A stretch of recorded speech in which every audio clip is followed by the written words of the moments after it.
Hey y'all, Billy from Perma Pastures Farm. Before we put out this video today, we had just got finished filming it. And I kid you not, I just got a text. Apparently he sent it earlier, but I just got it from my friend Bear over at Bear Independent. And it goes something like this. Basically, you know anyone that wants to come to Idabel, Oklahoma to volunteer for tornado cleanup for a few days. Got a place for them to sleep, shower, and got meals lined up. They'll need a sleep kit though. Cot, air mattress, sleeping bag, etc. We need saw teams, heavy equipment, cooks, med teams, logistics. Bring boots, gloves, eye, ear protection, personal med kit, charge two-way radios, clothes, etc. We're the only non-governmental organization in McCurtain County.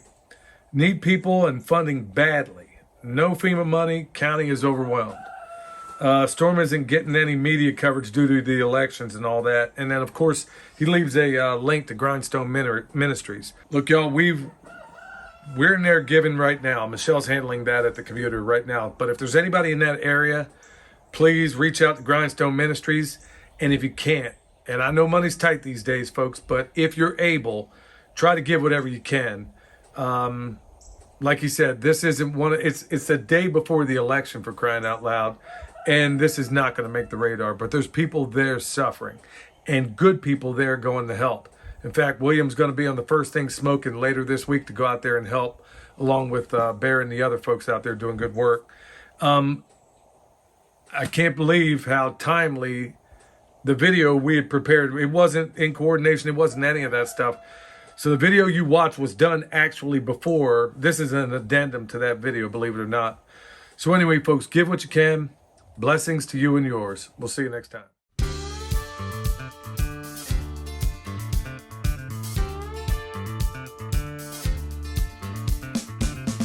This is Perma Pastures Farm in Hey, Billy from Perma Pastures Farm. And yes, the shirt says it all. If you want one, go check out my friend Eric Sider. We'll leave the link down below. But it pretty much says it all and exactly what we're going to be covering today. But before I get into it, I want to tell you that by tomorrow, close of business, if you want to be part of that live stream, the Q&A with me and Jason from Sow the Land regarding that pig butchery class, got to get in by tomorrow.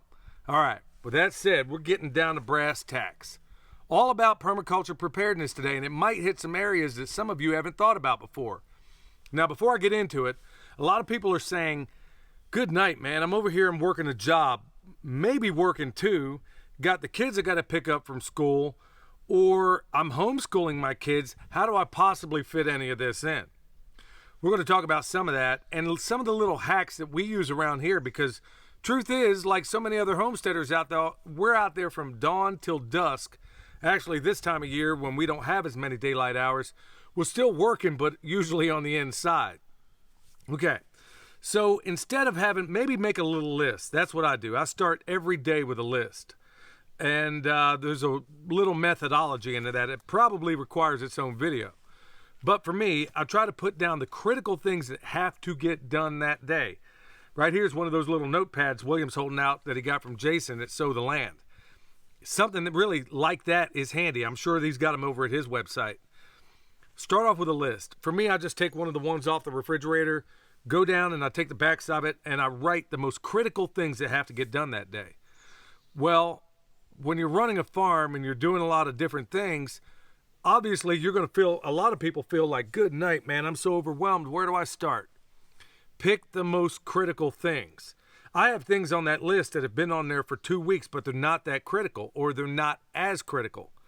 But maybe break down and just take a little things that you can do and piece them out as you can during the day. Now, today's one of those days where I never have any what you call free time, but I do have days or times where I can devote just for preparedness. Today's one of those days. So I thought I'd take you on a ride for it. Now, on my feet right now, I got me some boots, all right? Got me some new boots.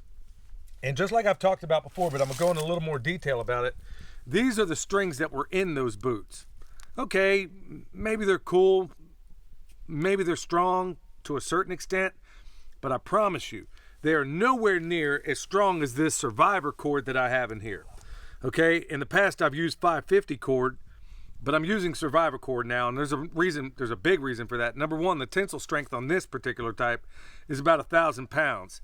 Inside of it, it has a monofilament fishing line. Also has some jute, so you can start a fire. Also has a little filament in there that's heat resistant and holds up to 110 pounds. So if you're holding a pot over a fire, that'd be pretty handy. And we'll talk more about what to do with that, and also why I got gold clips on here. This will make sense in the future as well. But this is a preparedness item, and for people that are out there saying, and there's always going to be those sanctimonious permaculture type, and don't worry, I'm going to take my time on some of y'all and some of the podcasts coming up. They're going to be saying, well, what does that have anything to do with permaculture? Well, have you forgotten the prime directive of permaculture, which is, and I loosely quote it, take immediate responsibility of yourself and the people in your charge or your family, okay? And I've often said, and it's a military dictate, and that is basically, as the patriarch of my family, I feel myself responsible for everything my family does and fails to do. So with that said, this is one of those things. So not only do I take the strings out, and I don't care what shoes they are, I always replace them with, in the past, 550 cord, and now Survivor cord. And there's a reason for that. Not only do I take them out, I add another foot to it. You may have to make some adjustments on your boots a little bit. These things here, I don't know what you call them, but I basically took my Leatherman, we didn't catch that on camera, stuck it up in there and just opened them up a little bit. And, you know, stick them up in there. Okay, so it's tight, but not too tight. All right. Now, like I said, I made them a foot longer, and there's a couple of reasons for that. Number one, because in every pair of boots, when I use these, I always put an overhand knot in the middle of it to keep it from sliding one way or the other. And then also you're thinking, okay, well, that doesn't look very tactical, leaving these gold tassels out like that. Well, every good soldier knows to tuck those in. Don't worry, you don't even feel them. Or you can make it another 2 feet longer, depending on the kind of boots you have. If you have eyelets all the way up that thing, I would make it 2, sometimes 3 feet longer, so I can wrap it around the boot a couple of times and then stick the laces down in there. The whole reason being is that when I need this stuff, I need it. And we're going to be covering a lot more about that stuff in the future, because at the end of the day, it's all about permaculture preparedness. Let me get this other one done, and then we'll talk about the next project we're getting into.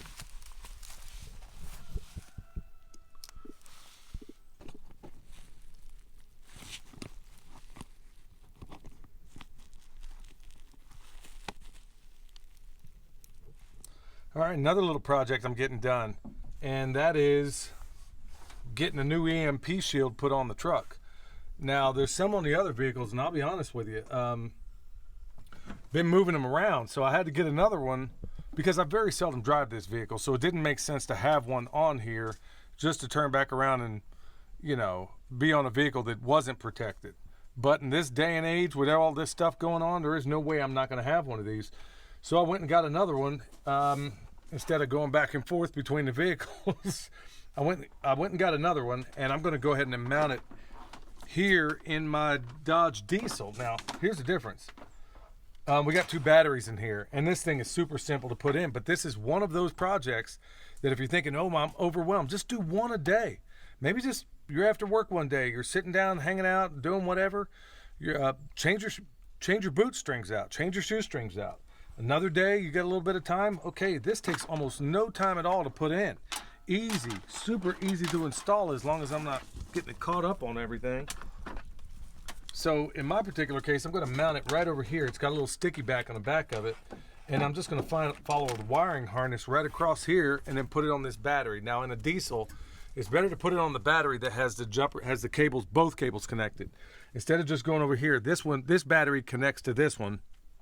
Positive to positive, negative to negative, and it's really this simple. It's just take the green, it's going to go right here, bam, couldn't be any easier.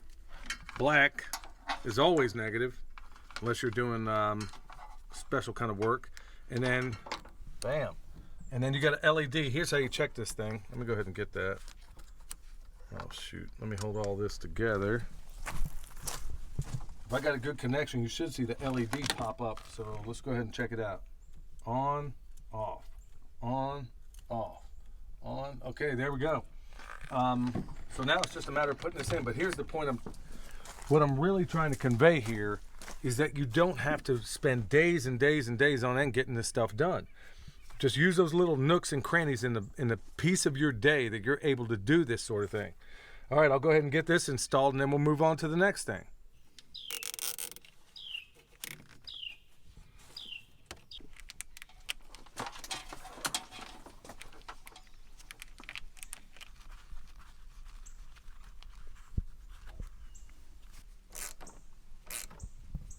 All right, this is a wrap. LED's off and running, and it uses almost nothing. So if you're thinking it's going to wipe down your battery, nah. We hardly ever drive this thing, but honestly, that's why I went and got another one, because, I mean, all it needs to be, and knowing my luck, it'd be the one time I got to pull something heavy. And by the way, no, this is not for sale. Every time we do a video like this, somebody's wanting to think, oh, yeah, this 98 Dodge 2500 diesel, I want to buy it. Can't buy it. Anyway, it'll be the one time I'm out and about that maybe I need this thing. So that's just for me an ounce of prevention. All right, let's move on to the next one. All right, here's another one. Every day we're going to cook something to eat anyway. Well, what we've been doing, and this goes right back to preparedness, is cooking way more than we're going to eat. In fact, enough to maybe add a couple more loads to this. Because if we're going to be cooking anyway, you just as well cook a bunch more and have it for when times get a little bit tough. And besides, you know, in these freezers over here, I got to make room for another cow. So it's also a good way to use up maybe some things that I don't eat every single day. Well, in this case, I got, let me open this freezer up. I got a bunch of those chickens we did the other day in there.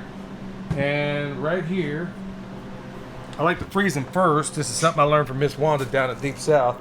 This here is some Spanish rice and with a bunch of meat in there to use up some of that ground beef. So here's another little way we use that up. So you got to make that meal anyway. And frankly, I'll be honest with y'all, this thing's been running day and night. And you got to make sure you keep the oil changed on it. But I'll be honest with you, this thing has been going day and night. And I prefer freeze dried any day over just straight up dried.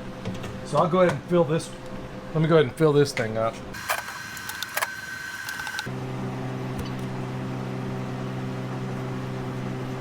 All right, so this thing's loading, and it comes with a couple of trays, extra trays. So while these are in here in the freeze dryer, I can be freezing the next batch that's going to go in after that.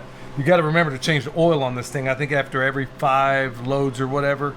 This thing has worked flawlessly, except when it's really, really cold in here or really, really hot or humid. Then in which case we just bring it into the house. But you're always going to have that problem in some way or another in either weather extremes. So this thing is probably the most valuable tool, but you're also, all you're really doing is just making more of whatever you were going to eat anyway. And then when you put this stuff back, I'm telling you, it's better than anything you're going to buy off the shelf. All right, so let's just talk about some of the other projects that go a little further along in terms of maybe you don't do 3 of them in a day like I just did. Let's talk about one that requires a little more planning. All right, here's the next project I'd love. I think you're hearing my voice echo off of this thing, so I'll come this way.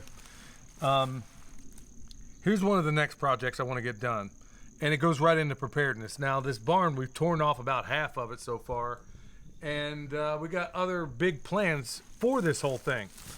Now, here's the reason why ordinarily this wouldn't be such a big deal.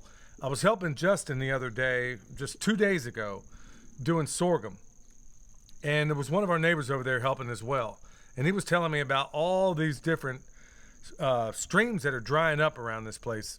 It's never happened in memory of this place, okay? So that's where a lot of these folks up in these mountains get their water, is from these springs. Well, if they dry up, this whole place dries up. But we do get a regular source from the sky, okay? So it just makes good sense that maybe this tank, along with some others I intend to get, we ought to be catching all the rainwater we possibly can, just in case, let's say our well goes dry. Let's just say more streams go bad. Justin, in all his life, has never seen the streams flow so little in a place where water is typically almost too abundant at times. So this is one of those projects where this is going to take more than, something that I can convey as far as your daily things. But you make time for it. So you put what works well for me is if I take that thing and I put it on the calendar, and that means I got to get it done, okay? So this is one of those projects. It's probably going to be an all-day project, but here's what I intend to do. Take this one along in tandem with some others, get some of that rainwater catchment, put it into here, and use a DC pump to get it into the house. Put a manifold on there, get it into the house. There's a number of ways we can go about it. But this is one of those projects where it's not going to be like doing shoelaces or something. You're going to need to put a little bit more into it, so you make provisions for that. But it's all part of permaculture preparedness.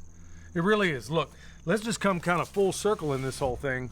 We're at a time, not only in this country, where not only are some weird, crazy, unprecedented things unfolding right now, but we also have a people that are making it a living to go out there and maybe embellish on some things that are going on, or just flat out make it up because it gets them more views on YouTube or whatever the case may be.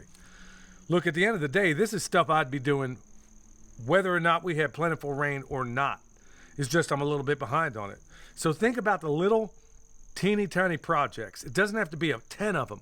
If you just did one little project a day or something that advanced you, let's say I didn't get this done in a day.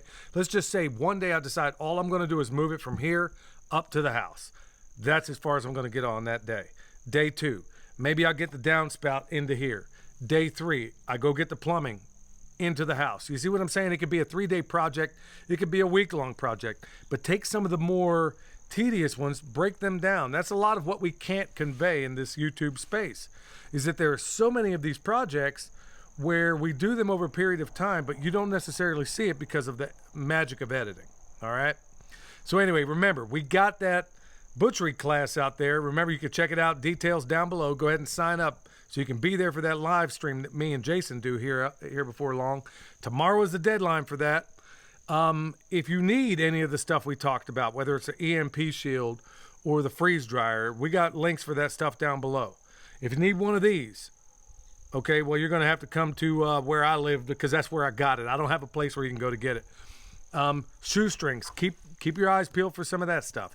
Think about changing what you currently have. Get something, instead of having something that might be 100-pound rated, get something like these shoestrings that I made that are 1,000-pound rated that you can do so many wonderful things with. All right, y'all. Remember, get these shirts, ericsider.com or Eric Sider's YouTube channel. He'll send you a link there. Anything you need from us, y'all, check out the website. All right, y'all. Till next time, this is Billy from Perma Pastures Farm, where permaculture is my passion. We'll see y'all.